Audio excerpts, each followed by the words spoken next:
रात के करीब 9 बजे थे। हल्की हल्की बारिश हो रही थी। आज्ञा, जो अब भी सिर्फ 19 साल की थी, अपने कमरे की खिड़की के पास रखे सोफे पर लेटी हुई थी। उसकी गोद में उसका प्यारा सा सफ़ेद खरगोश था, जिससे वो खेल रही थी। बारिश की ठंडी बूंदें उसकी खुली खिड़की से आती हवा के साथ अंदर झांक रही थीं। बारिश का मौसम उसे बहुत पसंद था।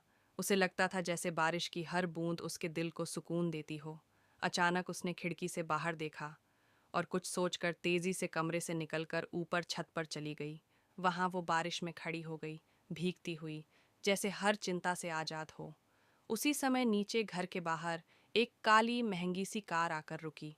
उसमें से आज्ञा के पिता उतरे और उनके साथ एक अजनबी लड़का भी। उसने काले रंग की हुडी पहन रखी थी और उसका चेहरा एक मास्क से ढंका था। उसकी आंखें गहरी और रहस्यमयी थीं।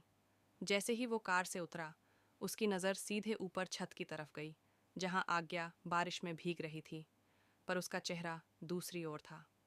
आज्ञा के पिता ने उस अजनबी को घर के गेस्ट रूम में ले जाकर ठहरने की व्यवस्था की। मैं तुम्हारे लिए डिनर भिजवाता हूँ, उन्होंने कहा। लेकिन उस लड़के ने सिर हिलाकर मना कर दिया। तुम्हारा नाम क्या है? उन्होंने पूछा। उसने बिना झिझके कहा, रुद्र। आज्ञा के पिता ने मुस्कुराकर कहा, ठीक है रुद्र, अब आराम करो। कल सुबह से तुम्हारी ड्यूटी शुरू होगी, मेरी बेटी की रक्षा की ड्यूटी।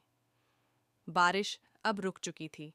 आज्ञा छत से वापस अपने कमरे में लौट चुकी थी, लेकिन उसे क्या पता था कि उसकी जिंदगी अब पहले जैसी नहीं रहने वाली थी। जिस रहस्य से वो इतने सालों से घर में छिपी हुई थी, अब उस रहस्य से भी बड़ा रहस्य खुद उसकी सुरक्षा के लिए आ चुका था।